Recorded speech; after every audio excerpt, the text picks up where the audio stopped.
এখানে বানরের নাচ খেলাইতে আসি নাই, রাজনীতি করতে আসছি।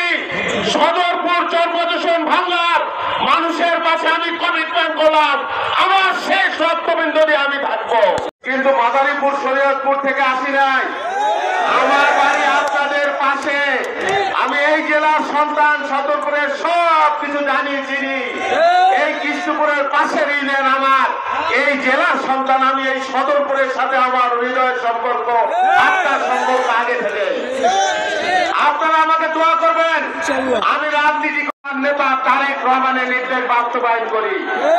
আমি এখানে জোর করে আসি নাই, দলের সিদ্ধান্ত রাখো, দলের সিদ্ধান্ত মতো আমাকে এই আসনে আমাকে নির্বাচনে কাজ করতে বলা হয়েছে তোমাকে ওখান থেকে নির্বাচন করতে হবে।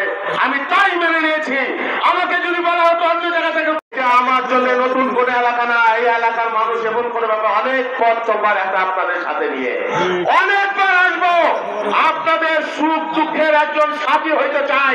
আমি আপনাদের লুটপাট করা কিছু আমরা হতে